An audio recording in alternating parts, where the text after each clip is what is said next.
Тыныс жүйесі ауыратын науқастардың кеудесінің пальпациясы. Саламатсыздар ма?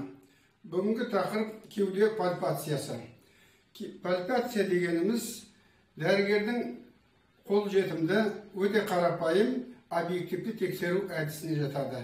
Ол пальпация, яғни қол мен саусақтармен бұлай орындалады. Мысалы, бұлай ұстағанда да пальпацияға жатады, немесе қолдың саусақтардың ұшын кеудеге қойып, тері астындағы тіндерді бірге қозғау. Пальпация дейтіміз осы. Осы пальпацияны орындау үшін қандай дайындықтар керек? Бөлме жылы және жарық болу керек. Тексерілетін адамымыз беліне дейін шешін отыру керек. Бүгінгі тақырып кеуде пальпациясы болғасын, беліне дейін шешінгені жеткізіліп жатыр. Пальпацияның мақсаты кеуденің ауыратынын анықтау, кеуденің серпімділігін және кеудедегі дауыс дірілін анықтау болады. Кеуде пальпациясын орындауда пациент беліне шешіп түргеп тұрған ыңғайлы, әрине отырған адамды да, тіпті жағдайы ауыр адамды жатқан күйінде де пальпациялауға болады. Дәрігер өзіне ыңғайлы қалып таңдайды. Алды болса алдыңғы жақтан, арқа жағында тұрып пальпацияны орындайды. Енді кеуденің ауыратынын тексеру. Кеуденің ауыратынын тексеру үшін әрине мына қолдың кеуденің симметриялы бөліктеріне қойып пальпациялаймыз. Бұғана үсті, бұғана асты, кеуденің алдыңғы беті және қолтық аймақтары, арқа жағынан жауырын үсті аймағы, жауырын аралық және жауырын асты аралықтар пальпацияланады. Бұл тәртіп бойынша екі қолмен пальпацияланады деген айтылғанмен, терең пальпациялау үшін кеуденің ауыратынын нақты білу үшін бір қолмен былай пальпациялағанбыз. Бір қолды науқастың арқасына қойып сүйемелдеп, мысалы, бұғана үсті аймақтарын, бұғана асты аймақтарын, кеуденің төс жағы, сүйектері, қабырғалары міне осылай пальпацияланады. Ал арқа жағында тұрғанымызда, онда кешіресіз, былай жауырын үсті аймақтары, жауырын аралық аймақтар, жауырын аралық және жауырын асты аймақтар осылай бір қолмен симметриялы бөліктерді алма кезек ауыстырып пальпациялаймыз. Кеуденің ауыратын, ауырмайтынын пациенттің бет әлпетіне қараймыз, немесе әр пальпация сайын ауырама деп, ауырама деп сұрап отырамыз. Әсіресе бұл арқа жағынан науқастың бет әлпеті көрінбейтін сәтте өте маңызды. Егер осылай кеудені былай пальпациялағанда, немесе былай бұлшық еттері қолмен ұстап пальпациялағанда ауыратын болса, ол кеуденің құрайтын тіндердің ауруына байланысты. Мысалы, бұлшық еттердің ауруы, миалгия, миозит дейтін ауру, немесе сүйектердің ауруы, осталгия, периостит, кейде остеомиелит дейтін аурулар бар, шеміршектердің ауруы, перихондрит, немесе кеудедегі буындардың, қабырғаны төске беккен жеріндегі буындар, қабырғаның, немесе мына арқа жақта қабырғаның омыртқамен беккен жерлері буындар ауырғаны болады.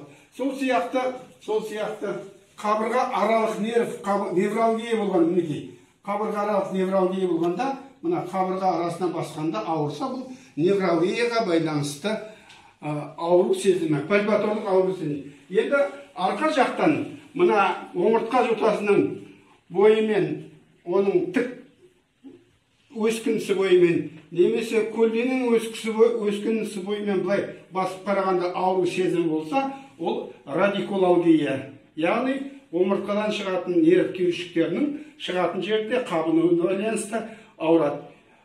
Осы айтылған ауру сезімнің бәрі соққыдан, жарақаттардан бола алады. Адам құлауса, сүрінсе, ұрып алса, ұрып кетсе, немесе жол апаттарынан зардап шексе, кеудедегі осындай ауырғанды пальпация арқылы анықтаймыз. Ал енді тыныс жүйесі ауруына байланысты кеуденің ауруы, тыныс жүйесінің аурулары плевраны қамтығанда, яғни плеврит болады, немесе пневмония плевритпен болады, өкпе туберкулезі плевраның зақымдануы болады. Сол сияқты болса, кеуде ауырады. Бірақ осындай плевралды ауру сезімі тыныс қимылдарына тереңірек дем алған кезде шаншып кетеді. Тереңірек дем алған кезде шаншып кетеді. Және науқасты сау мияға ауыратын болса, сау жағына қарай еңкейткенде мына жер ауырады. Сондықтан плевралды ауру сезімі бар адамдар көбіне ауыратын жағымен жатады. Немесе ауыратын жағының қимылын шектеп, сақтанып дем алуға мәжбүр. Мінекей пальпация сияқты қарапайым тексеру әдісі екі топтағы ауруларды, кеудені құрайтын тіндердің аурулары мен тыныс жүйесі ауруларын айыруға, анықтауға осындай мүмкіндіктер бар. Әрі қарай кеуденің серпімділігін анықтау. Кеуденің серпімділігін анықтау үшін түргеп тұрған науқастың бір бөлігін алдыңғы артқы бөлікке, екінші бөлігін артыңғы артқы бөлікке және бүйірінен қысамыз. Егер де қысқанда кеуде қысылса, онда серпімділік сақталған дейміз. Ал егер де қысылмаса, серпімділік азайған, яғни төмендеген, кейде тіпті серпімділікті анықтау мүмкін емес. Бұл ірегейтті кеуде. Бұндай өзгерістер әрине жасы үлкейген жасқа байланысты кеуденің серпімділігі төмендеуі мүмкін, бірақ көптеген өкпе ауруларында, тыныс жүйесі ауруларында, пневмосклероз, өкпе эмфиземасы, тағы басқа жағдайларда кеуденің жаңағы айтқан серпімділігі төмендейді. Әрі қарай дауыс дірілін анықтау.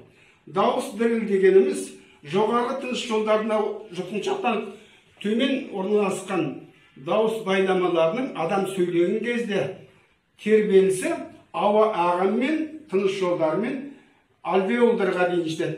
Кеуденің бетіне қойған қолымызды осылай қойған кезде сөйлеп тұрған адамның жаңағы альвеолдар тербелісі дәрігердің алақанына сезіледі.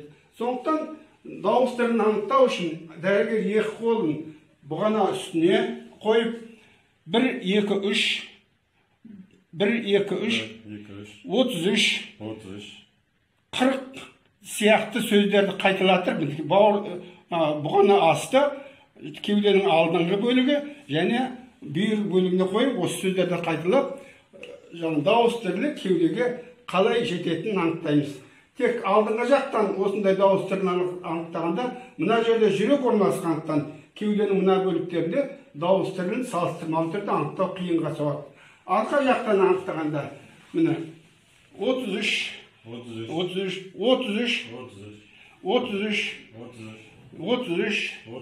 деген әріпте мінекей дауыс дірілі қалыпты дені сау адамда кеуденің симметрия бөліктерінде бірдей алақанға екі жақта екеуі бірдей екі жақтада.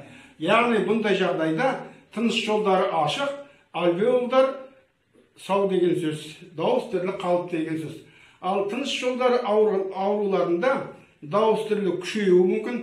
Мысалы, мына жерде крупозды пневмония ошағы болса, дауыс дірілі мына жаққа қарағанда күшейеді. Немесе арқа жақтан қарағанда, мына жерде қабыны ошағы болса, мына жердегі алақан былай тұрғанда 33 деп қайталағанда, мына жерде дауыс дірілі күшейеді. Бұл өкпе тіні тығыздалуына байланысты. Ал енді дауыс дірілі әлсіреуі мүмкін. Мысалы, өкпе эмфиземасы дейтін ауруда өкпенің эластикалық қасиеті төмендегендіктен дауыс дірілі екі жақтан да әлсіреп сезіледі, анықталады. Сол сияқты жаңағы эксудативті плевритте, плевра қуысы сұйықтық жиналғанда сұйықтық деңгейіне байланысты дауыс дірілі сұйықтық жиналған жақта не әлсіз болуы мүмкін, не тіпті анықталмауы мүмкін. Міне осындай қарапайым тексеру әдісі бізге тыныс жолдары ауруларының анықтауға мүмкіндік береді.